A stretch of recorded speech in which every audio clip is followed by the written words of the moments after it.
Hola, ¿qué tal? Les saluda Diego Martínez de Velasco. Yo soy director del área de emprendimiento, talento y desarrollo empresarial en la Universidad Iberoamericana, Ciudad de México.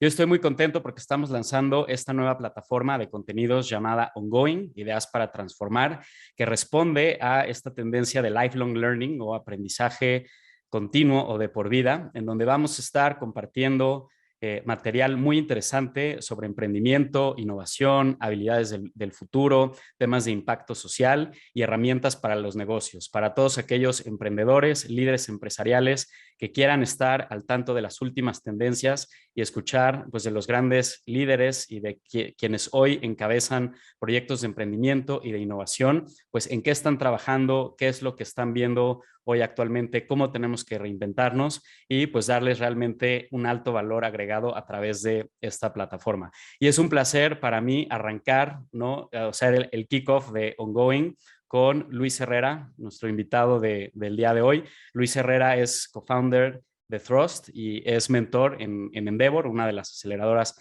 más importantes de negocios en México y con impacto. Luis, muchas gracias por acompañarnos el día de hoy. Es un placer tenerte Diego, aquí.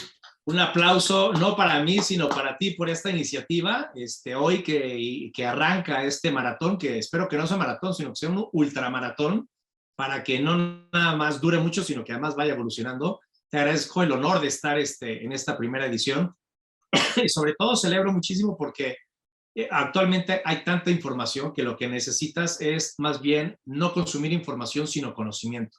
¿No? Como tú sabes, esta psicóloga Carol tiene un libro que se llama Mindset, en donde distingue dos tipos de mentalidades, ¿no? La fixed mindset, que es la que dice, pues ya es lo que aprendí y aquí me va a quedar, y el growth mindset, en donde tiene diferentes dimensiones, pero una de ellas es lifelong learning, así es que totalmente adecuado con la época y te felicito por esa iniciativa. No, y como Muchas dices, gracias. seguramente vamos a estar de la mano contigo y con Thrust, con tu equipo, generando este tipo de contenidos. Y como bien dices, esto es un mindset, ¿no? Es una mentalidad, es decir, se tiene que hacer un estilo de vida, el constantemente estarnos reinventando, estarnos aprendiendo, porque hoy en día estamos viviendo en una etapa crucial, sin precedentes, en el mundo de los negocios, ¿no? Empujada por la tecnología, por las tecnologías exponenciales, pero empujadas también por ecosistemas de innovación, donde juegan un papel importante, por supuesto, la academia, pero están también fondos de inversión que están inyectando capital privado a proyectos, iniciativas de innovación, están las incubadoras, las aceleradoras de negocio, en fin, toda una serie de organizaciones que hoy están impulsando la innovación y estamos viendo un boom de startups, ¿no? Y de creación de nuevas empresas y de innovación que están haciendo disrupciones en las industrias, en el sector de los negocios, pero están cambiando de forma radical la forma en la que vivimos, consumimos, compramos, vivimos nuestro día a día, trabajamos, etcétera, ¿no? Y creo que ante todos estos retos, pues hoy las empresas tienen que adoptar una mentalidad de innovación constante. O sea, yo creo que hace muchos años, pues las empresas se enfocaban en hacer una innovación y después mejora continua de aquella innovación. Pero creo que hoy la innovación debe ser una constante en todas las organizaciones y eso es lo que hacen, ¿no? En Trust. No sé si nos puedes platicar un poco, Luis, lo que están haciendo ustedes ahí en la agencia. Sí, claro. Muchas gracias. Trust es una consultora de innovación estratégica de negocios a nivel de producto, servicio y cultura. Y nos dimos cuenta, esto lo hacemos porque hay dos premisas bajo las cuales nosotros diseñamos esta solución o este modelo innovador. Por lo regular, tienes empresas que hacen investigación, puede ser desde centrada en el usuario, cuantitativa, cualitativa, pero el trabajo de ellos es entregarte el mejor insight posible, solo que no te dicen qué hacer con tu empresa respecto a su información, salvo las áreas que le preguntaste, ¿no? Luego Claro. contratas a modelos de consultoría que tienen un modelo parcial de investigación, por lo regular es muy prolongado, pero después te dejan lo que le llaman los clientes mucha tarea que no necesariamente es viable para aplicarla. Es decir, son cosas muy sólidas, efectivamente vienen aplicadas de otras empresas, pero al contexto del cliente no necesariamente es la llave en mano. Y luego vienen empresas que se dedican a hacer desarrollos o tecnológicos o temas de comunicación o algún tipo de modelado o diseño, pero no tienen ni la profundidad de investigación y no están conectados con KPIs de negocio. Entonces, cuando nos dimos cuenta de esa desconexión, fue cuando dijimos, ¿qué pasa si hacemos una empresa que pueda conectar las tres? Que sea Human-Centered Design, pero también con inteligencia artificial y con los beneficios de la nueva tecnología, que pueda hacerte una consultoría no centrada exclusivamente en innovación, sino en la mejora de productos, de servicios y todo esto. Y al final del día, que te pueda dar llave en mano. Y eso es lo que es Frost. Integramos estas áreas que es investigación, desarrollo de productos, servicios y modelos de negocio, y la parte del más importante, que es la de cultura. Porque ahorita la gente está hablando de puras cosas tecnológicas como el metaverso, los DAOs, los NFTs, el cryptocurrency y todo eso, que sonaría como que ya no vamos a existir. Pero mientras más avanzan ese tipo, o maduran, porque hay un tema que ya platicaremos más adelante, del tiempo que le toma madurar a todos estos buzzwords y conceptos, más se necesita el fenómeno humano. Porque al final del día no decides con tu teléfono. Ya quisiera el teléfono decidir por ti. Más bien, y Steve Jobs, bueno, Steve Jobs no, sino Bill Gates y todos ellos, pero sigues decidiendo con tu propio estómago. Y sigue habiendo gente que maneja las empresas, claro, y sigue habiendo gente que se va de las empresas. Entonces, el fenómeno que ahorita se llama, adelantándome un poquito a la conversación, The Great Resignation, y que es todo este éxodo de empleados que se están yendo, tiene mucho que ver con esta falta de preparación, de readiness que tienen las empresas. Y te reta mucho el tema de lo digital, ¿no? Porque dices, oye, pues ¿qué no? Lo digital era lo de hoy, no se supone que necesitamos menos gente, y pues no, el resultado no era el convertir en robots a las empresas, sino el tema era más bien alinear mentalidades, regresando al tema de mentalidades, claro, pero para que pueda haber mayores agilidades y mayor impacto, ¿no? Así es que Trust eso es lo que hace, es desarrollo, diseño estratégico de productos, servicios, cultura y organizaciones, pero mezclado. No son áreas diferentes, sino siempre viene esa combinación. Excelente. Oye, pues, y felicidades por la gran labor que hacen ahí, pues impulsando la innovación en México, que tanta falta nos hace todavía a muchas empresas. Y retomando la conversación, ustedes precisamente en la línea de investigación sacan a finales del año pasado, 2021, un reporte donde me invitan a participar y estoy muy agradecido, que se llama Marcas y Organizaciones Responsivas, la nueva era, en donde marcan, bueno, toda la serie de retos a los que hoy una empresa debe de afrontarse, ¿no? Y que al final empujan a que constantemente tengan que estar innovando desde diferentes ángulos, pero los más importantes es, por supuesto, su propuesta de valor, ¿no? Los productos, servicios que ofrecen al mercado, la parte organizacional, la parte de la cultura, ¿no? Y cómo adaptas tu gente y tu mentalidad para los nuevos cambios que hoy vienen, tecnológicos, de cambios de estilo de vida, de consumo, de nuevas tendencias, y una parte de operaciones, ¿es correcto? Sí, fíjate que, bueno, antes que nada te agradezco muchísimo porque ahorita te voy a platicar cómo hicimos este análisis, pero necesitábamos gurús de diferentes áreas, de diferentes colores, sabores, generaciones y demás, y tú cumplías con varios de estos hashtags, ¿no? La etiqueta de la parte académica con la parte de un entendimiento también de innovación de negocios, tener como ese contacto tan cercano tanto con las nuevas generaciones como con la academia, como con la realidad.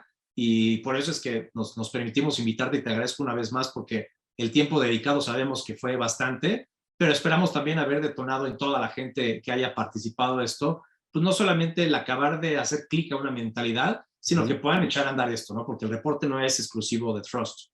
Déjame platicarte un poquito lo que es una organización responsiva. Justo lo que te iba a preguntar, sí que... Esto atiende a un reto que llevamos hablando décadas, pero ahora sí que nadie hace nada al respecto. Y como toda buena innovación, lo que tienes que identificar es una necesidad no resuelta. Esta necesidad es el trabajo en silo de las organizaciones. Una pregunta que de repente nos hacen en entrevistas es, ¿tú con quién hablas? Ayúdame a entender lo que hacen ustedes, porque ciertamente es un modelo, déjame decirlo, avanzado, sin que sea un tema de otro planeta ni el hilo negro, pero está un poquito avanzado a la manera tradicional de abordar, donde tú haces nada más innovación de servicios o nada más de negocios, o etcétera, etcétera. Y en este caso, cuando me dicen, ¿con quién hablas de la empresa? Nosotros decíamos, pues mira, ahorita hay veces que hablamos con el director de recursos humanos o de talento, con el CEO, si es que es un emprendimiento, con el de planeación estratégica, si es una empresa global, Y esas son más o menos como las áreas con las que trabajamos, ¿no? O el área de desarrollo de nuevos productos y R&D. Sin embargo, lo ideal es cuando hablamos con un director de transformación, porque él es el orquestador de la empresa y el que se encarga de conectar todas las áreas, que es lo que hace una organización responsiva.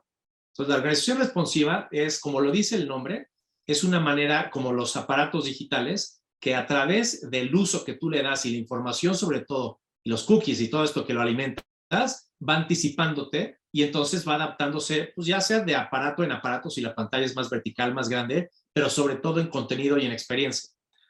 La pregunta es, que nos hicimos un día, ¿qué pasaría si hacemos que una organización completa funcione de esta misma manera? Entonces hay tres premisas principales. La primera es poder anticipar, para lo cual necesitas tener o un músculo interno o híbrido o externo, pero alguien que constantemente esté leyendo data, pero además diciéndote, aprieta este botón y esto. En las organizaciones que todos admiramos, es como por ejemplo un IBM o un Uber o Ford o BVA, tienen Design Labs y no los tienen centralizados, sino los tienen en países estratégicos y el tema es todo el tiempo levántate la temperatura de qué está No, pasando. o hasta desconectados de la misma organización, ¿no? Para que no Correcto. se contaminen, digamos, como de la cultura ya existente y entonces que puedan realmente pensar fuera de la caja y que se Exactamente. propongan, o sea, que se atrevan a proponer cosas distintas, ¿no? Que Ese es el reten mejor a la formato. propia organización. Es el mejor formato porque el primer virus que te puede contaminar es la cultura de la empresa, Claro. que hay una razón de por qué viven de una manera reactiva y no anticipatoria. Y entonces lo que dicen es, para que me funciones como tienes que funcionar, vamos a ser una empresa independiente. Y todo el mundo sabe que Design Lab es una empresa de Ford, pero los mantienen sanos, ¿no? Por decirlo de alguna manera.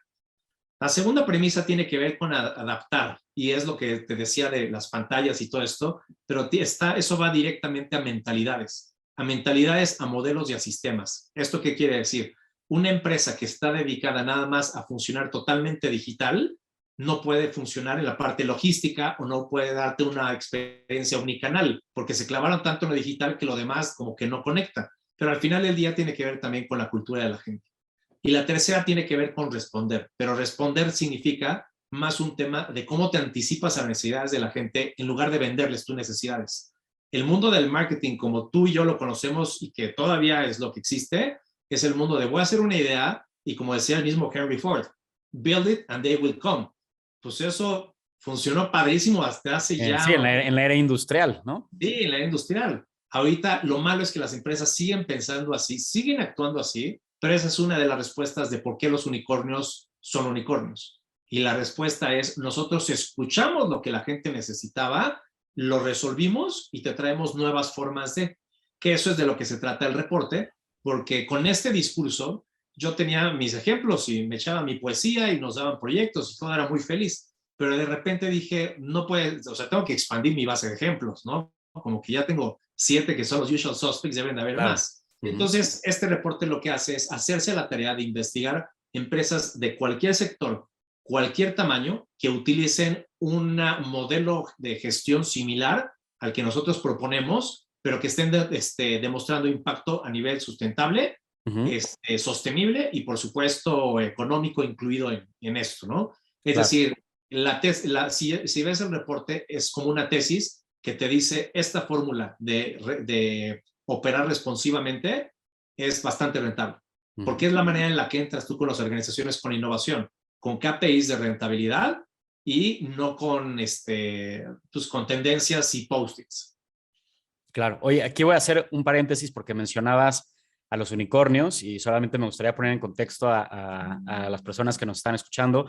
Un unicornio es una empresa que está valuada en $1 billón o 1.000 millones de dólares y se les llama unicornios porque son estos animales raros, místicos, difíciles de encontrar, pero hoy en día ya son muy fáciles de encontrar, ¿no? Entonces ya no es tan raro ver estas startups que alcanzan valuaciones por arriba del billón de dólares. Ya en México también tenemos varios ejemplos, ¿no? La primera fue Kavak, pero es increíble cómo hoy estamos viviendo, gracias a las tecnologías y a estos ecosistemas de innovación, un boom de startups y de empresas que se convierten en unicornios, ¿no? Hay una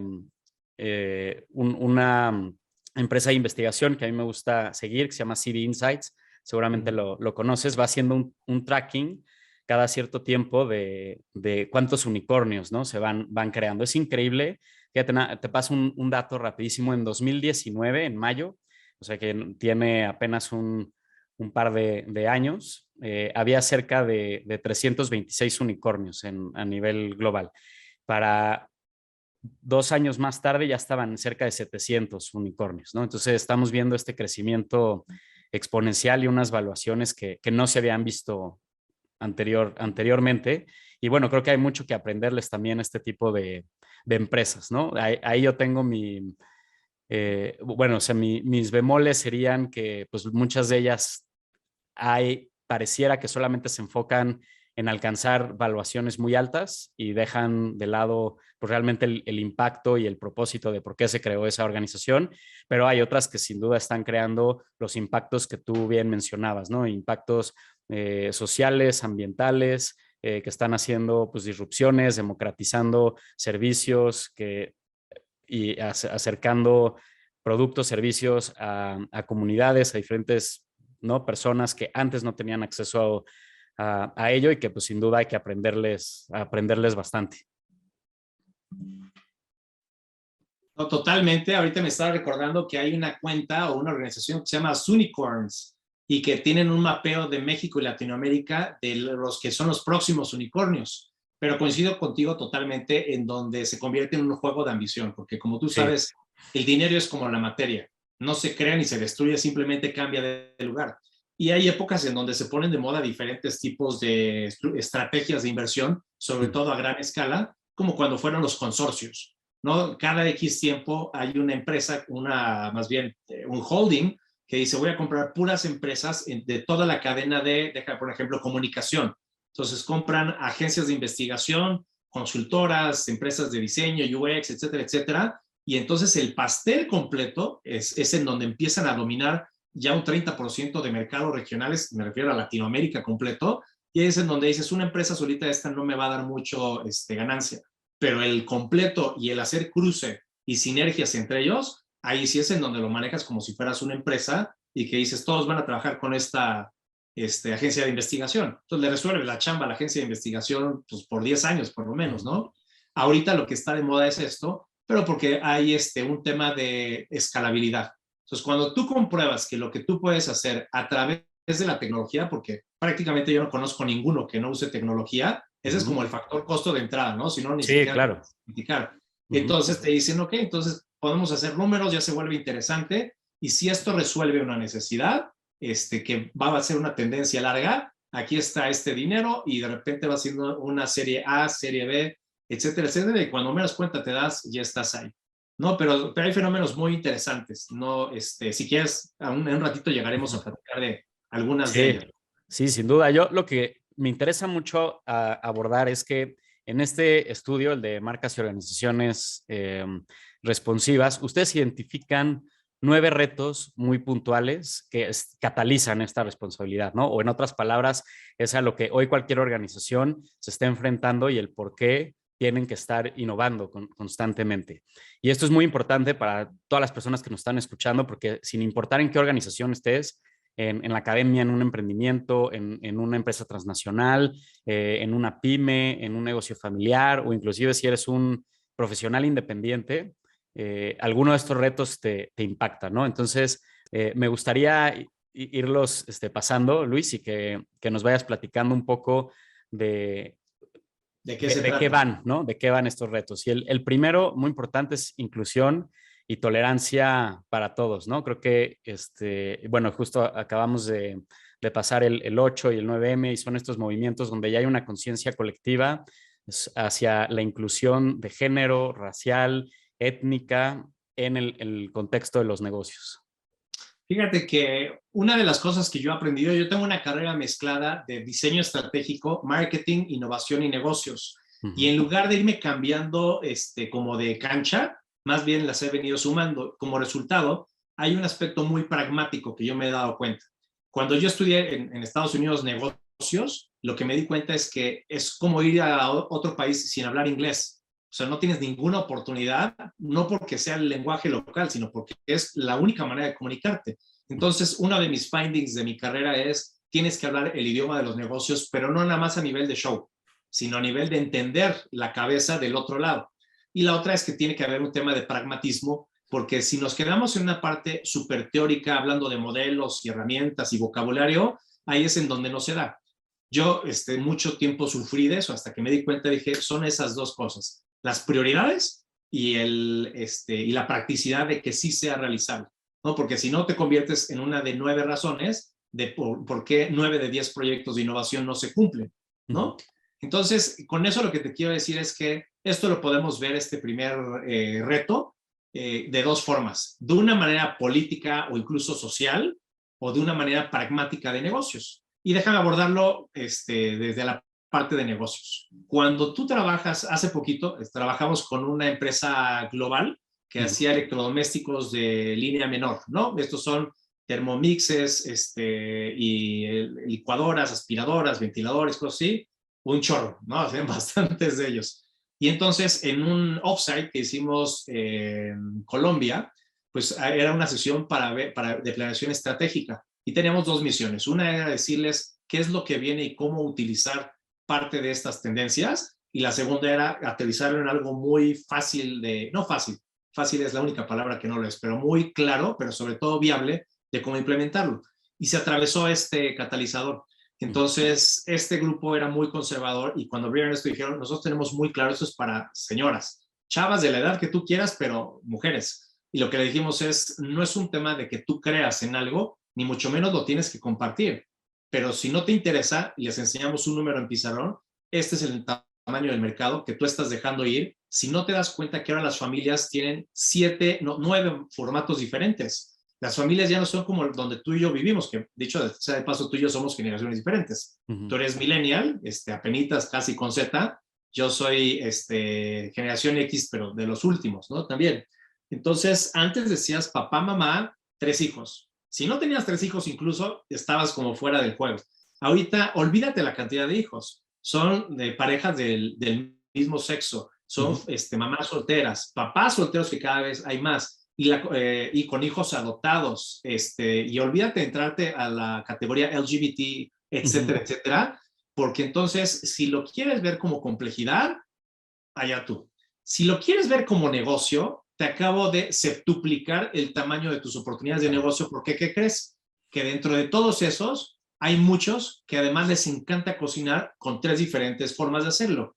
Desde una forma de lo tengo que hacer aunque me choca, pero entonces déjame traerte algo que te va a hacer la vida fácil, hasta los cuates que lo hacen porque prácticamente son profesionales, pero lo hacen como hobby. Entonces se convierte esto, si lo ves, en una matriz de cuántos tipos de familias o de usuarios, vamos a llamarla así, porque además no tienes que ser familia, contra cuántos diferentes intensidades. El número de estas celdas es, tú antes tenías 3 y ahora tienes 20 y tantas, ¿no? Entonces, a lo que se refiere esto es que la inclusión es algo por lo que todos luchamos y no lo deberemos de hacer así. Pero si lo propones, si lo ves más desde una perspectiva de mercado, es una Tiene gran muchas oportunidades. No quieres dejar afuera a nadie, ¿no? Más bien tu pregunta es cuáles son los que puedes abarcar, porque no puedes tampoco abarcar a todos, ¿no? Y siempre hay estrategias para abarcar un poco más. Claro. Pero esto se refiere a eso, ¿no? Vamos a llamarle, al margen del ángulo que escojamos, es una realidad que está ahí y que si tú no la aprovechas o la atiendes o la ayudas, lo van a hacer otros más.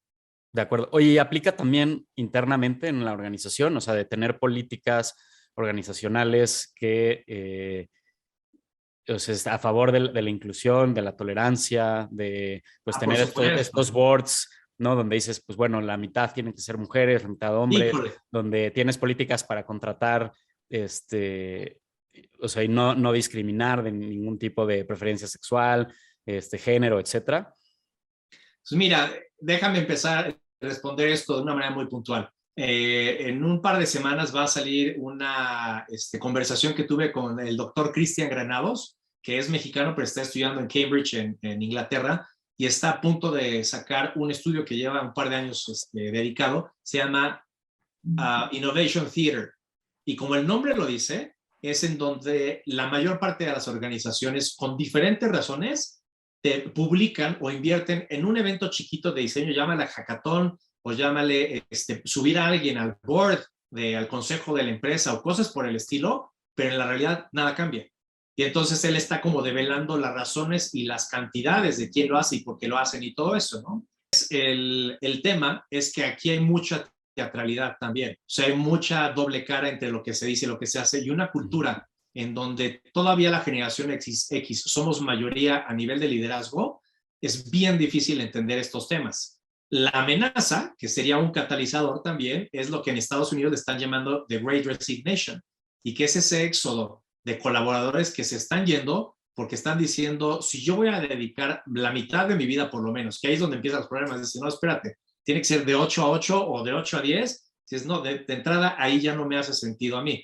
Pero a eso, si le agregas los temas de paternidad o los temas de preferencia sexual y el cómo tú acomodas para que la gente le sea natural trabajar ahí y además puedan compartir un propósito común, ahí es en donde se cae muchísimo. Entonces tiene que ver totalmente con eso y por eso es que no es fácil, pero las recetas y los ejemplos ahí están.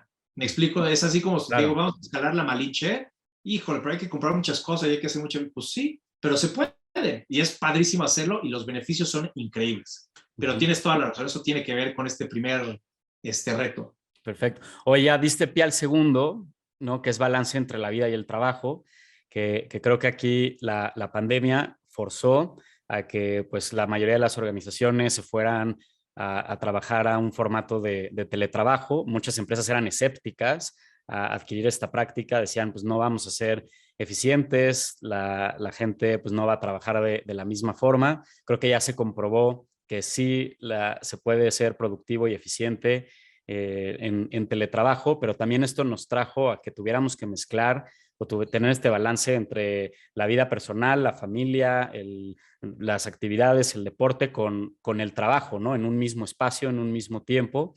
Y esto ya llegó para quedarse y para la mayoría de las organizaciones. Si bien ya estamos cerrando la pandemia y estamos viendo ya que muchos empiezan a regresar a la oficina, pues ya hay oficinas que no, u otras que ya están manejando estos esquemas híbridos, pero creo que ya para las personas va a ser, o sea, una demanda hacia las empresas, de decir, pues quiero tener unos espacios en donde realmente pueda hacer estos balances. Mira, creo que ese punto es súper importante porque imagínate el símil que es como cuando tienes hijos y los llevas a la escuela pretendiendo que la escuela los eduque totalmente y no se puede porque no pasan todo el tiempo en la escuela. Si fuera un internado a lo mejor podrías medio apostarle, ¿no? Pero el tiempo que están contigo y en un tercer espacio que significa alguna fiesta o con algún amigo o con parientes o lo que sea, esa combinación es la que los educa. Entonces ahorita hay un pequeño reto y es que pues el mundo entre la mercadotecnia y el mundo de las publicaciones, pues necesitan carnita para publicar y de repente agarran líneas así. Entonces ahorita yo creo que hay una irresponsabilidad que tienen muchos de ellos porque de estos medios, porque lo que te están tratando de decir es las empresas son malas y si no te dan flex time o home office o alguna de esas variaciones híbridas, entonces está mal. Y yo te diría, bueno, claro que hay empresas muy malas, pero no te resuelven el que tú tengas calidad de vida o salud mental, porque eso es algo que te toca a ti en tu tiempo libre. Entonces, el primer mito que tenemos que entender es, tiene que trabajar tanto el colaborador por hacerse una vida, ¿no? Así como cuando dicen en inglés de broma que es get a life, es pues sí, pero tú te la tienes que conseguir, la empresa no te puede hacer tu vida privada. La empresa lo que le toca es al analizar y hay veces que pueden ser por tribus, ¿no? Por ejemplo, Spotify es un ejemplo muy interesante porque ellos antes de la pandemia ya traían esto y en la pandemia aprovecharon pues para anunciarlo públicamente, lo cual obviamente les trajo un beneficio a nivel reputacional, pero en donde decía puedes trabajar donde quieras y donde estés. Le hace, vete de vacaciones. O sea, tienes que hacer lo que tienes que hacer y entregarás el nivel que se te pide, pero por mí no importa si estás en la playa, ¿no? Eso es muy difícil de hacer para una organización más instalada como un Liverpool, un Cemex o alguien así, en donde el liderazgo es familiar o más bien tiene a baby boomers por un lado y por el otro lado el tipo de trabajo requiere otro tipo de dinámicas, ¿no? Entonces, a nosotros nos hicieron favor de invitar en Cemex para rediseñar la cultura de ellos de cara a este tipo de flexibilidad que se venía, ¿no? A temas digitales y todo esto. y un poco la solución empezaba diciendo, vamos a tener una tribu de digital natives. Y eso ciertamente ayuda porque así como hay virus que te traen cosas malas, hay virus que te empiezan a influenciar. Entonces eso fue parte como de una serie de soluciones que eventualmente pues ayudaron a que la empresa entendiera de arriba para abajo en horizontal totalmente diferentes formas de prototiparlas y eventualmente irlas cambiando, ¿no? Pero no hay una receta. Ahorita lo malo es que las revistas y los blogs te dicen esto es lo de hoy, esto es lo que hay que hacer y cada empresa tiene lo suyo. Nosotros, por ejemplo, en Frost empezamos a prototipar la pandemia que nos cayó de maravilla para prototipar un montón de cosas y ahorita tenemos un modelo híbrido en donde 2 días vamos a la oficina, 2 días cada quien trabaja en su casa y el viernes no trabaja más que quien haya organizado su día para hacer eso, ¿no? Pero si quieres trabajar desde Acapulco o no trabajar o lo que sea, en 4 días tienes que hacerlo de los 5, ¿no? Que ese es el tema, no se recortó, simplemente se reorganizó. Pero eso nos funciona a nosotros en donde tenemos 65% millennials, 70% millennials y tenemos una composición de mujeres mayoritariamente también muy importante. Entonces no se puede comparar de empresa a empresa y el primer error que invito a la gente que nos está viendo es a que hagan un análisis y una solución o una estrategia más bien ad hoc, responsiva, y no agarres algo off the shelf porque lo más probable es que no va a funcionar. Sí, se y tiene vas a que pensar que adaptar todo es lo que no funciona y no puedes decir nada de eso funciona, más bien no te diste cuenta que agarraste un elemento que no te funcionaba bien, ¿no? Claro, importantísimo. Oye, pues pasamos al reto número 3, que es la sostenibilidad en los negocios, y es esta urgencia de mitigar el deterioro del cambio climático. Creo que todos estamos familiarizados con la agenda de los Objetivos de Desarrollo Sostenible de la ONU. Tenemos empresas tanto públicas, privadas, organizaciones sin fines de lucro que han alineado sus estrategias a alguno de los Objetivos de Desarrollo Sostenible. Eh, un ejemplo, Unilever, ¿no? Que descargas su reporte anual y te das cuenta cómo pues sus estrategias van en torno a, pues, a resolver o ayudar a resolver alguno de estos objetivos y ojalá que sirvan de ejemplo, ¿no? Para más empresas, pero creo que ya no es algo que va más allá de ser una empresa socialmente responsable y decir que haces alguna especie de aportación, sino que realmente en todas las aristas, en la parte de operaciones, en la propuesta de valor, en absolutamente todo el quehacer de la empresa, el intentar resolver algún reto ambiental, ¿no? Pues mira, esa es otra cualidad de las organizaciones responsivas como las planteamos nosotros y como ellos han demostrado que funciona, que es que en lugar de trabajar en silos, es un approach sistémico, conectado y basado en sinergias, que muchas veces nos hemos dado cuenta nosotros al principio de los proyectos, cuando analizamos diferentes áreas de la organización, que hay huecos y a veces hasta contradicciones o por lo menos desalineaciones en las iniciativas que tienen diferentes áreas. Y en muchas ocasiones ni siquiera tú sabías lo que el de junto estaba haciendo o pensabas que era otra cosa. Entonces, esa conectividad o connectedness, como se dice en inglés, es un rasgo súper importante porque ahorita tú recorriste varias áreas desde la propuesta de valor, la oferta, los procesos, la cultura, el marketing, por supuesto, todo tiene que estar conectado. Y es un tema, si te fijas, de eficiencias. Si te imaginaras a nivel de analogía un barco, una lancha de estas de competencia olímpica, en donde no está el cuate desde atrás diciéndoles para dónde remar o en qué ritmo hacerlo, pues van a ser rebasados por todas las lanchas porque entonces hay una ineficiencia y entonces el principio es muy fácil de entender, es complejo de ejecutar, pero no es imposible. Y esto tiene que ver sobre todo con demostrar así de fácil, ser sostenible es rentable. La mentalidad humana y la latina un poquito más, que es algo que nos develó la pandemia, funcionan más con amenazas que con zanahorias, ¿no? Con eso de si haces esto te va a funcionar. Entonces muchas de las innovaciones se dan, si es el mundo de los startups y los unicornios, es con una ambición de encontrar nuevas formas de que sea escalable y que sea súper rentable. Pero cuando trabajas con organizaciones que son los first incumbents, como se dice en inglés, que son las empresas establecidas, legacy companies, entonces ellos actúan siempre, o la mayor parte de las veces, para no generalizar, en virtud de una amenaza, de que cuando están viendo ya que los números se les están cayendo. Hay el caso de, prefiero no decir el nombre, pero es una marca de almacenes gigante en México, que en mayo del 2020, en medio de la pandemia, en 2 meses aceleraron digitalmente lo que antes pensaban que era algo como marginal y que era algo para después y poco a poco, etcétera, etcétera. Tenían un equipo de 10 personas atendiendo más temas como de TI y acabó siendo una empresa completa descentralizada de 200 y pico personas porque fue un giro que hicieron en 3 meses de la pandemia. Les espantó, les apanicó la caída de ventas al principio de la pandemia. Pero en los 3 meses siguientes vendieron más que en todo el año anterior sin pandemia. ¿Cuál fue la diferencia? Con equipo digital y con e-commerce, sin equipo digital, ¿no? Y en proceso todavía de mejora y de arreglar las diferentes cosas. Entonces, esta amenaza, a mí no me importa si es amenaza o zanahoria, con tal de que alguien diga, tenemos que mejorar la manera para generar un mayor impacto.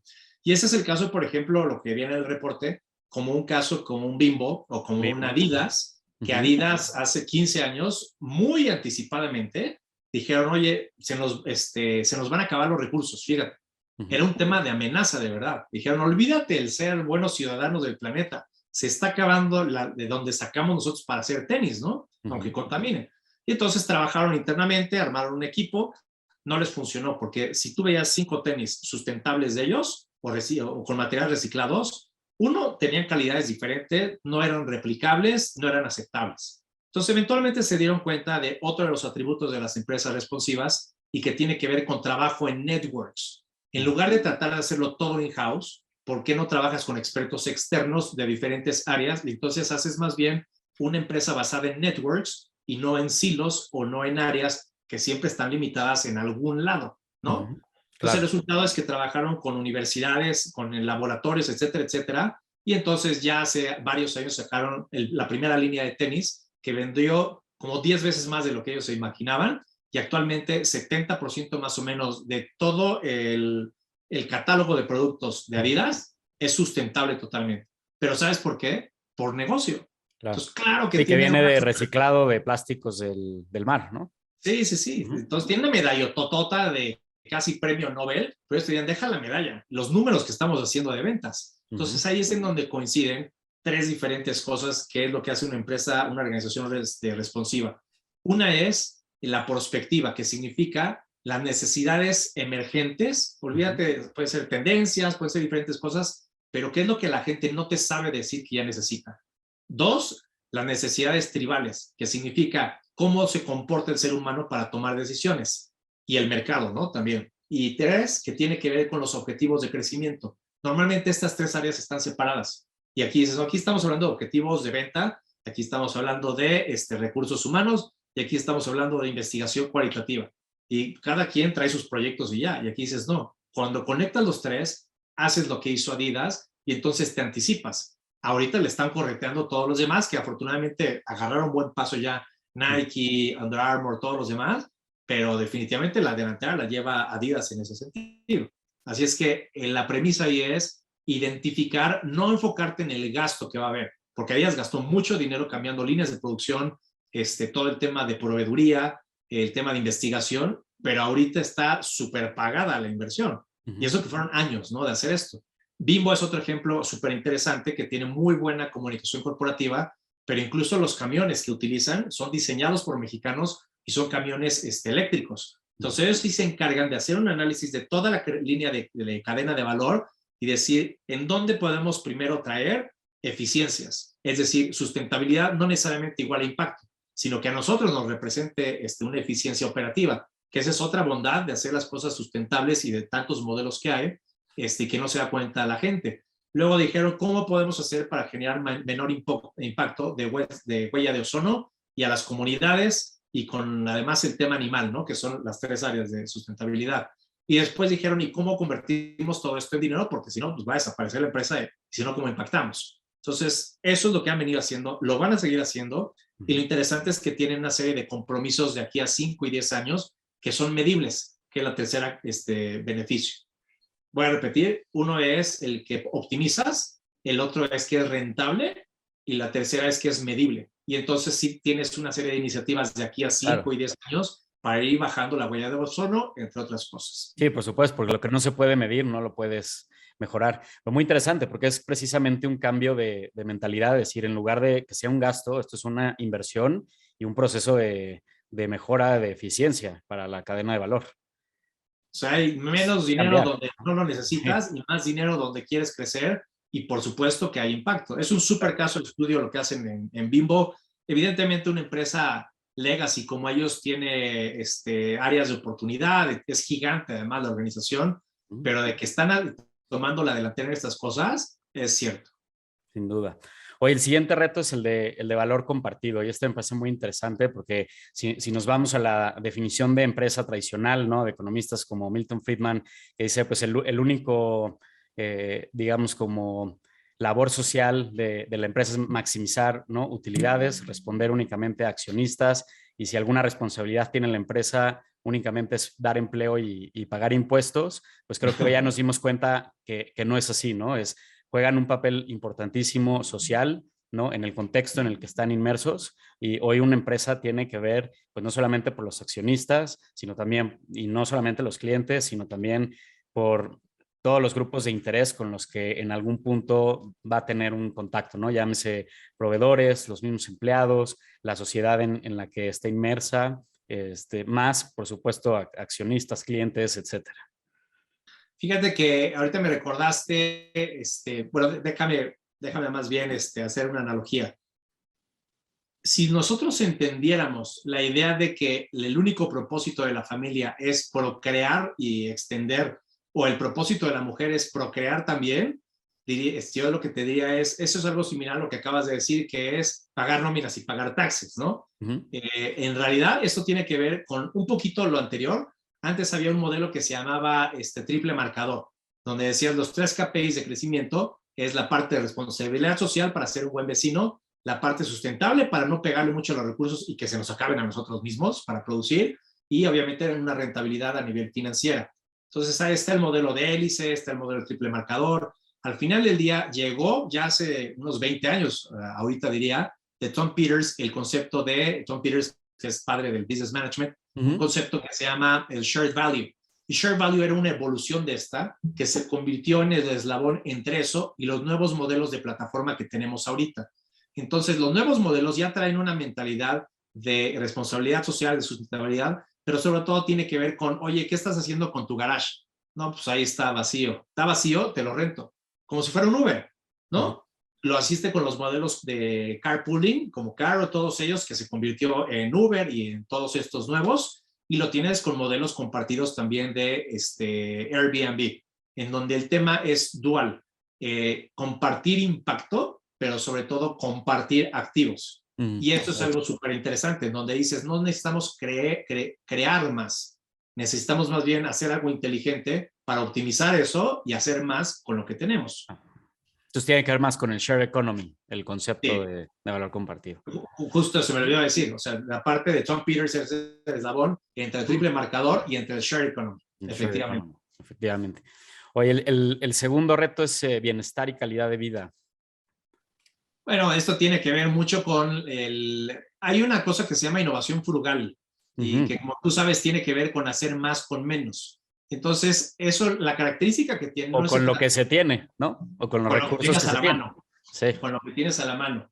Entonces, muchas veces se confunde con innovación social, pero innovación social casi acaba como en asociaciones y fundaciones. Es decir, si tú lucras con eso, híjole, te cortan la cabeza. Y aquí se trata, no, tienes que hacer mucha lana, pero a partir de ayudar a mucha gente, y mientras más escalas el tamaño de impacto, más dinero hay para todos, pero tiene que ser así rentable. Solo que tiene un aspecto entre los 6 principios de innovación frugal que compartimos en las organizaciones responsables y responsivas, y es la responsabilidad.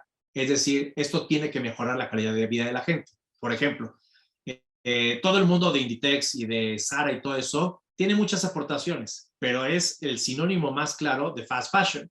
Entonces, claramente, ahí no hay un impacto positivo a nivel sustentable ni a nivel de responsabilidad, y por eso entonces ya no califica para hacer esto. El tema aquí es que hay empresas que hacen mucho teatro, hay consorcios gigantes que se dirigen a la base de la pirámide, ¿no? Y tienen modelos de entretenimiento, modelos financieros, modelos de diferentes cosas.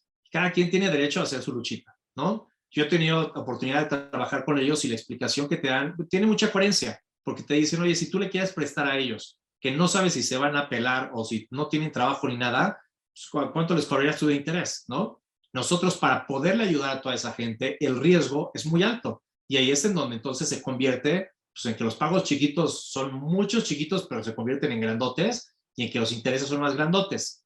Entonces hay como esa dicotomía entre si de verdad estás ayudando con una bandera de propósito de calidad de vida o si no. Al final del día yo me quedo con la parte del vaso medio lleno, porque sí están posibilitando a la gente a que adquieran cosas y que mejoren y que rompan el techo que muchas veces lamentablemente es de cemento. Pero a lo que voy es que no puedes hacer una organización, o por lo menos no es responsiva, si estás enfocado nada más en la optimización de recursos y en la rentabilidad, con una narrativa teatral más bien de hago innovación y de generamos impacto, cuando en realidad no lo estás haciendo, o estás contratando niños en algún país, Claro. o estás haciendo algo que adentro de tu empresa es pésima cultura y tratas pésimo a la gente. Entonces, la cultura de calidad de vida tiene que estar en tu propósito externo, pero también interno. Y uno de estos ejemplos que vienen en el manual, tú lo mencionabas hace ratito para otro tema, que es Unilever.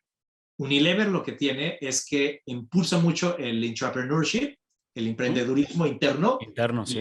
y de ahí han salido productazos que nosotros conocemos, que eran de un empleado de intendencia que se metió a una sesión y dijo, oigan, ¿y por qué no hacemos esto? ¿No? Hay una versión también de Cheetos Super Hot o Doritos, no me acuerdo cuál de esos dos, pero fue una idea de alguien también de intendencia de Sí, Frito-Lay. de los Y Flaming Hot, ¿no? Flaming Hot, Sí, gracias. sí, sí.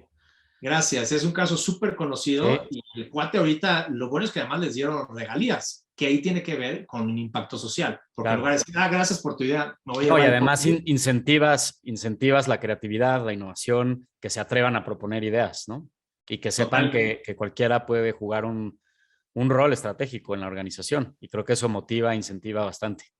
totalmente. Entonces, si uno de los retos anteriores que tú mencionabas de lo responsivo tiene que ver más bien con el tema interno de la empresa, este es compartiéndolo de adentro, pero más de cara externa. Y vive en el propósito.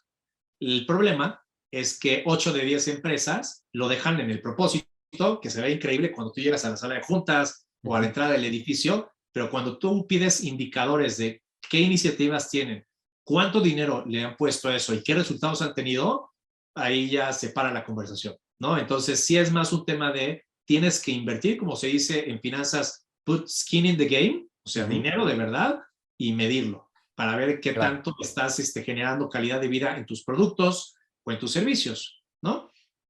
sin duda. Oye, las siguientes nuevas prioridades de consumo, ¿no? Y esta es, pues bueno, evidente cómo después o a partir de la pandemia, la digitalización o la adopción digital y de los canales de e-commerce también creció de forma exponencial. Se dice que se aceleró al menos en México 5 años de lo que se tenía previsto el crecimiento. Quienes eran escépticos a comprar en línea, pues ya se dieron cuenta que es una opción. Entonces estábamos viendo muchos cambios drásticos, rápidos, en cuanto a cómo consumimos, cómo compramos productos y servicios. Uf, esa es toda otra conversación completa. Hicimos nosotros un estudio de la pandemia, y en la pandemia lo primero que hay que decir es que hay diferentes niveles de cambio. Había una frase que a todos nos ponía los pelos de punta, que decían, todo va a cambiar, ya nada va a ser igual. Yo creo que lamentablemente sí hubieron muchas cosas que regresaron a como estábamos antes, cuando esta era una gran oportunidad para analizar una vez más, con una amenaza, no con la promesa que llevamos hablando años y años de, oigan, es que imagínate esto, imagínate otro, no. Era con un tema, ya no va a ser igual, pero el ser humano al final del día es eso, es humano y la naturaleza es fuerte. Entonces, habían cosas que iban a ser temporales. Ejemplo, el encierro, ¿no? O el que pases más tiempo tú solo, si, con los beneficios que hay en todo ese tipo de tema. Entonces, eso fue temporal porque ni siquiera nos habían dejado salir cuando la gente estaba todos en Acapulco en Semana Santa, ¿no? El segundo tipo de cambio tiene que ver con cambios que son más de costumbre. Dicen que a los 21 días que tú practicas algo, tu cabeza ya se acostumbra y hasta te lo pide. Y el otro tipo de cambios son los que las generaciones alcanzaron a empujar, pero porque era algo que se probó, que ya era algo, pues que era la mejor manera de hacerlo, el tema digital, para ponerlo en algo fácil, ¿no? Entonces, a raíz de eso, algunas de las empresas que se beneficiaron de esto fue, por ejemplo, Justo. justo lo que te trae, ojo, nunca han presumido ellos que sea el mejor precio, pero sí te están diciendo, oye, un jitomate de grandote rojo te cuesta $5. No tiene por qué costarte $5. Este jitomate te lo voy a dar yo en $1. Oye, pero es que en el mercado cuestan 25 centavos. Sí, pero ese jitomate no es como este. Entonces es una combinación de calidad con muy buen precio y sí tienen un tema social porque la Claro, manera en la que trabajan con las comunidades es súper relevante. Tienen estrategias de logística muy interesantes en donde tratan de tener la mayor afectación de huella de carbono también y es como 360 todo lo que pueden hacer ellos, pero ellos tuvieron mucho más éxito, primero porque estábamos encerrados todos, por eso hablaba de los 3 tipos de prioridades que tiene la gente y de comportamientos. Segundo, porque vino toda esta necesidad de la salud, en donde decías, oye, no hay vacuna, ¿qué hay que hacer? Pues cuídate. ¿Cómo me cuido? Come frutas y verduras, ¿no? Y tercero, venía toda esta parte de un pensamiento más sustentable en donde todos nos vimos vulnerables y las campañas que se hacían de ayuda a tus vecinos y el cafecito de aquí cerca antes de otro más lejos o una empresa grandota, se juntó con esas 3 que llamarle tendencia sería disservice para lo que fue, sino más bien estos comportamientos y necesidades humanas como las que estamos platicando, ¿no? Prioridades, que claro. como el nombre lo dice va primero que otras cosas y se reshofleó más o menos la lista que había con la gente. Uh-huh. Y eso nos obliga a estar al tanto de nuestros clientes, de los consumidores y hoy qué están demandando y por dónde están comprando y cómo van cambiando sus estilos y hábitos de vida para pues poder responder, ¿no? Con propuestas de valores sólidas y que se vayan adaptando a estos cambios. Oye, y bueno, se liga creo con la siguiente que es autenticidad y tribalidad, ¿no? Que me parece que aplica más para productos digitales.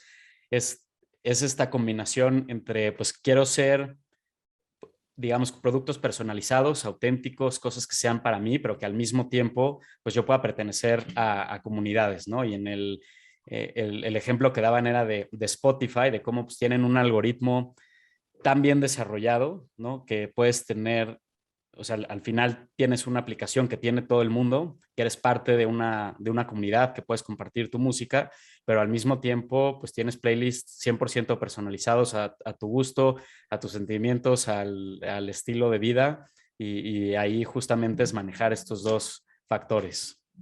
Fíjate que yo lo pondría así, tienes razón en todo lo que dices, pero lo que estamos hablando es el factor 1, que es lo que se le conoce como precision marketing. Y precision marketing es un mundo de personalización, pero basado en data, justo la aplicación que tú acabas de decir.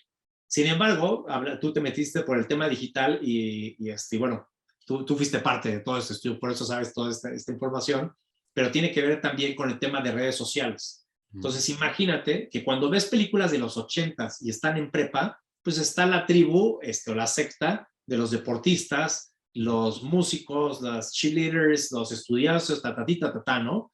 Y es algo donde estamos tratando de erradicar porque dices, no debería de etiquetar a nadie. Llevamos años tratando de hacerlo, ya ahorita, sobre todo las nuevas generaciones, y ahorita que entró TikTok, no vino a hacer nada más, que evidentemente no fue la intención de ellos, pero es algo que les ha venido muy bien, en donde esto se exacerbó. Entonces, ahorita todo el mundo pertenece a una tribu, porque si no perteneces a una tribu, no eres nadie. Y es horrible, porque además es virtual. O sea, Claro. todavía en la escuela, pues hay grupitos y te cierran la puerta del salón, no sé. O sea, es muy física la situación. Aquí, además de que es virtual, sí se te cierra el mundo. Entonces, es un balance en donde no es malo pertenecer a una tribu, pero tampoco es malo el que no quieras pertenecer a ninguna tribu o que pertenezcas a varias sin que te vean feo. ¿No? Entonces, ahorita estamos en toda una, déjame llamarle tormenta de identidad, porque es más a lo que se refiere. Y obviamente esas identidades, una vez como dijimos, se convierten en oportunidades de tal forma que Spotify ha hecho lo que tú dijiste. Entonces, Spotify, en lugar de decir, yo no, ¿quién soy para etiquetar? Pero le voy a dar a esta tribu esto, a ti esto, y a ti en lo personal, me voy a adelantar a todo lo que tú quieres. Y tan es así, pues que tiene esos algoritmos que tú estás planteando, ¿no? Pero tiene esas dos caras la parte de social, de identidad, y la parte de precision marketing que estás describiendo gracias a la tecnología. Claro, y sí, de pertenecer a comunidades y ligado con las nuevas formas de consumo, cada vez vemos más de estas que llamamos subculturas, ¿no? De gente que tiene, pues no sé, los que hacen, que si el ciclo y los que son hikers y los que cocinan y entonces ya empiezas a ver estas tribus de actividades muy particulares Y cada vez sí, te más. puedes, habría, una vez más, es un vaso medio lleno, medio Sí, vacío. Acabas de poner las oportunidades muy claras que puede haber.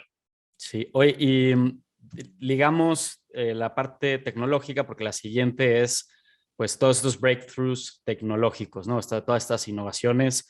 Hoy estamos viviendo algo muy interesante con las tecnologías, ¿no? Ray Kurzweil, este innovador que trabajó en Google, pues nos dice que hay una ley que se llama Ley de Retornos Acelerados, de cómo prácticamente todas las tecnologías de la información duplican su poder aproximadamente cada 12 meses, unas la harán más, menos, y al mismo tiempo disminuyen su precio a la mitad, ¿no? Entonces cada vez son más accesibles las tecnologías, cada vez más emprendedores tienen acceso a toda una serie de plataformas y servicios tecnológicos que les permiten pues crear innovaciones o startups casi a coste cero, pero pues bueno, esto es lo que ha creado disrupciones en todas las industrias y en el estilo de vida y de consumo, etcétera.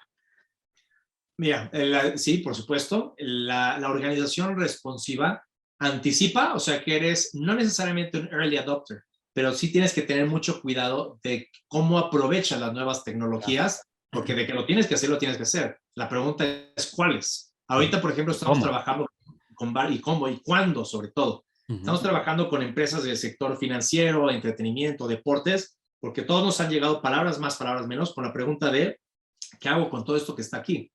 Metaverso, blockchain, cryptocurrency, tokens, DAOs, NFTs, todo eso, y sobre todo los NFTs, todo el mundo quiere o está empezándolo a hacer.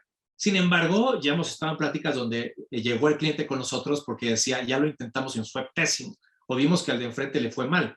Entonces, ahí hay un tema que se le llama, voy a mezclar dos temas. Uno es la innovación frugal y la otra cosa tiene que ver con el market ratings. Las tecnologías, como tú bien dices, les puede tomar mucho tiempo el avanzar. Por ejemplo, Madurar, ¿no? exactamente, madurar. No sé cómo está tu impresora 3D de tu casa. Yo tampoco tengo una, ¿no? Pero nos prometieron que ahorita todos íbamos a tener una Claro. impresora aquí. O no sé cuántas revistas de, ¿cómo se llama? Realidad virtual tú has abierto, ¿no? Y pues eso también es algo que fue un buzzword. Se hicieron algunos ejercicios y después no pasó. No es que no vayan a tener fruto, es que no se habían dado los elementos coyunturales desde regulaciones político-económicos, sociales, tecnológicos, etcétera, etcétera, para que entonces pudiera florecer. Uber 2 años antes aquí en México hubiera tronado, pero como ejote, porque no se había dado ese momento que es un tema de una combinación de demandas con también condiciones contextuales. Entonces, la pregunta ahí es cuál utilizas, pero tienes que saberlas utilizar y tienes que saber cuándo. Pero mencionaba lo frugal, porque antes de ver para adelante, ve lo que ya tienes. Y eso es un poquito algo que me gustaría compartir o decirles como takeaway a la gente que nos están viendo que quiere emprender o a los empresarios, que es muchas veces te fijas más en el pasto verde, que es lo que viene, que en lo que tú ya tienes. Entonces no es un tema emocional de apreciar lo que tienes, que sí es muy importante, sino más bien es un tema de activos. ¿Se acuerdan que contratamos un data scientist? ¿Dónde está? Pues no sé dónde quedó. Oye, pues todavía no acabas de maximizar la capacidad de data science o data flow que puedes usar para convertir y ya te cambiaste como Y niño ya vas a usar otra a otro tecnología. juguete.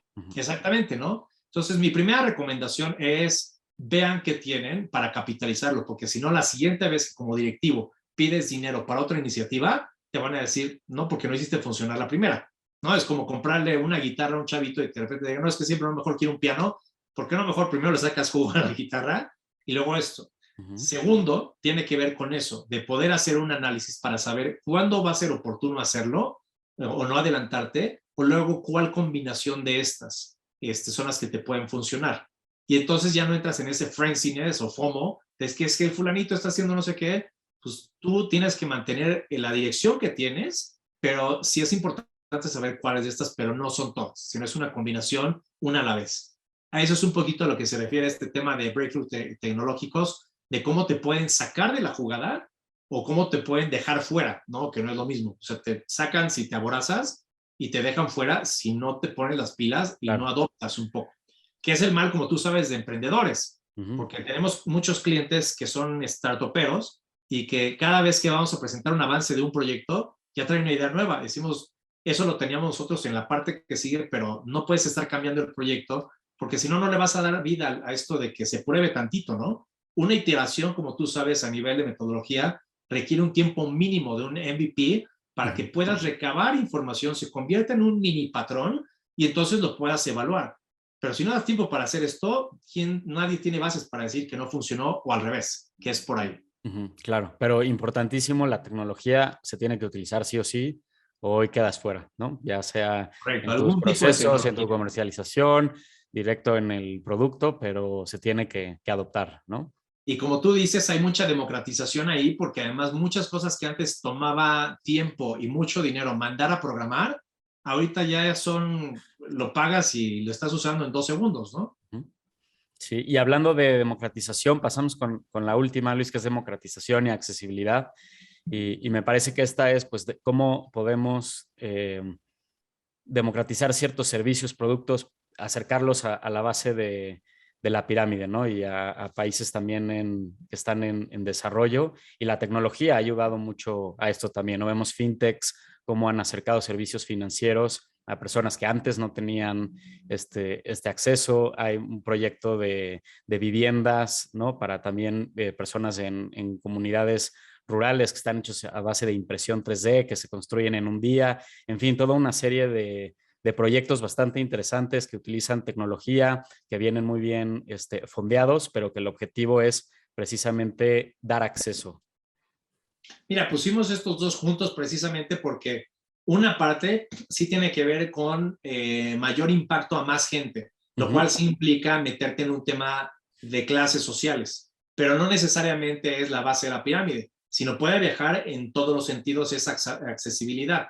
El ejemplo primero es el de Uber que usábamos hace ratito.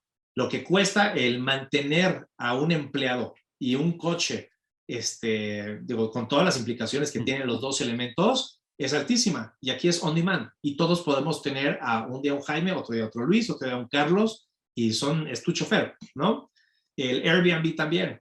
Yo no tengo departamento en Francia, pero puedo conseguir un Airbnb colgando ahorita y en un mes nos vamos para allá también, ¿no? Y nos divertimos todos mucho ya.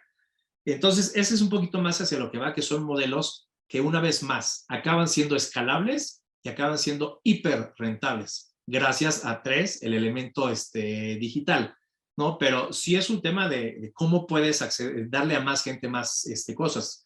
Ejemplo, modelos financieros. En el sector fintech hay por lo menos 24 diferentes categorías y en donde a su vez hay 24 diferentes jugadores. Entonces, échale el número del tamaño de empresas que ahorita están encontrando pedacitos de la cadena de valor o diferentes ángulos o diferentes clases sociales a quienes atender. Por ejemplo, un caso muy interesante es Cubo Financiero. Ujú. Nubank también, ¿no? Cubo Financiero tenía en su propósito, tuvimos la oportunidad de trabajar con ellos y definíamos el propósito como el poder generar una clase media más grande en México. Esa era como la fórmula de cómo haciendo números podías generar mayor, déjame llamarle riqueza, pero en un sentido soft, no Ujú. necesariamente en lingotes de oro, pero para un país en desarrollo y cómo impulsarlo. Entonces, eso es lo que hacía Cubo. Nubank lo que te dice es, tenemos que dejar de sufrir en algún momento con los bancos porque el problema de los bancos establecidos es que no se han sabido, no han querido escuchar más allá de los estudios de mercado o no se han sabido simplificar, que esa es la palabra clave. ¿No? O sea, ¿cómo simplificas algo que parece que nadie sabe? Y entonces, estos modelos lo que te ayudan es, por un lado, a explicarte en términos simples cómo funciona algo, hacerte una letra grandota y hacerte una experiencia seamless, ¿no? Y que prácticamente se sea de 3 botones y ya. BBVA es un caso que a mí me impresiona mucho porque es de las pocas empresas gigantes, globales, establecidas de hace décadas, que han sabido hacer eso. Y me gustaría explicar por qué lo hacen. La manera en cómo lo utilizan es hacia afuera, traen una campaña que ciertamente es de publicidad, pero también está respaldada por iniciativas concretas y por productos y servicios y demás, que tiene que ver con, a mí me conviene que tú sepas invertir tu dinero y que lo sepas cuidar. Porque cuando más te descuidas o menos cuenta te das, la cartera vencida es tan grande de gente que ya está en default, que entonces es un problemotota para el banco. Claro que el banco quiere que metas tu dinero porque es lo que utilizan ellos para otras cosas, pero entonces tienen muchos mecanismos para ayudarnos a la gente, a los pymes, que no existían bancos para pymes, o a las startups, para tener condiciones idóneas para poder invertir. La segunda cosa que hacen es que tienen lo que, ahora sí que como chiste, ¿qué tienen en común Google con Airbnb, con IBM, con Ford y con BBVA? Y es que todos tienen un design lab que platicábamos hace ratito y que está muchas veces descentralizado para no contaminarse, pero que a través de eso están escuchando hacia afuera y diciendo, de este tablero aprieta estos botones. Así es que lo interesante de ahí es que te dan más accesibilidad a crecimiento económico y por el otro lado, pues democratizan que no sea nada más para empresas grandes la banca institucional, sino que ahora ya hayan modelos que puedan ser para pymes o para startups, ¿no? Que no es lo mismo una cosa que otra. Sin duda. Oye, y bueno, esto nos va a dar ya otra conversación después, que es la Corporate Innovation o innovación corporativa o el Venture Corporate, ¿no? De cómo las empresas hoy tienen justamente estos mecanismos para poder innovar, ¿no? De forma interna, pero o apalancándote de startups o de centros de innovación o teniendo, pues bueno, distintas prácticas, pero la innovación se tiene que volver una constante. Pues bueno, creo que ya pasamos por todos los 9 retos, ¿no? Fundamentales por cual hoy toda organización nos tenemos que enfrentar sí o sí. Entonces creo que es muy interesante estudiarlo, analizar y tener en el radar precisamente todos estos factores. Y me gustaría invitar a las personas también a que descargaran este estudio, ¿no? De marcas y organizaciones responsivas. Les vamos a dejar la liga, porque adicional a platicar o abordar lo que ya platicamos, pues se ven ejemplos muy puntuales, como decías, de quiénes son las empresas que siempre lo han hecho bien, ¿no? Que esas creo que ya no las mencionan. Tienes un nombre, ¿no? Para estas empresas, Usual suspects. los usual suspects, que son pues las que siempre han estado de punta de lanza, pero después vienen las que hoy están haciendo cosas bastante interesantes, ¿no? O sea, que vale la pena estudiarlas, ver exactamente cómo desde la propuesta de valor, desde la parte de cultura, desde la parte de operaciones, están trabajando para responder a estos grandes retos y las empresas que también hay que tener en el radar, ¿no? Son empresas emergentes y que hoy están ya agarrando mucha atracción y que vale la pena seguir pues sus innovaciones y su crecimiento. Y sobre todo copiarlo, ¿no? Que muchas veces hay como una doble lectura de cómo copias cosas en Latinoamérica y está mal visto porque normalmente es una mala copia, te lo fusilas, que ese es el término más bien. Yo lo que digo es fusílenselo bien. O sea, la fórmula es fusilable y es compartible. Lo difícil es la práctica, ¿no? Es Sí, llevarlo allá. la ejecución. Yo lo que les diría es los invito a bajar el reporte y a ver qué pueden retomar de ahí poco a poco.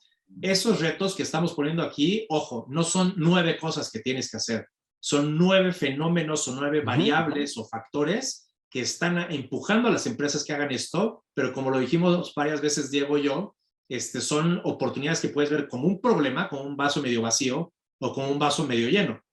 Y en realidad ahí es donde están las oportunidades porque además no hemos criticado a ninguna empresa, sino hemos sacado ejemplos de gente que aprovechó esto para convertirlo en un modelo de cómo mejorar las cosas, ¿no? Que al final del día, si mejoras y si lo escalas, pues ya tienes los ingredientes principales.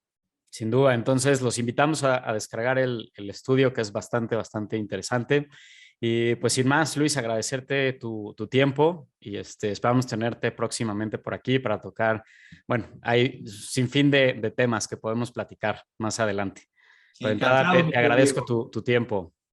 No, al contrario, gracias. Tenemos muchas cosas en común en diferentes áreas, así es que en lo que podamos platicar, en la medida en la que te den permiso de hacer esto, incluso uno a uno, en el mismo espacio, pues cuenta conmigo, con Trust, con los especialistas y los gurús que tenemos. Así es que el chiste es sumar, ¿no? Porque yo siempre he dicho que en este tema de la innovación, el que no suma resta. Así es que muchas gracias una vez más y felicidades por este gran proyecto.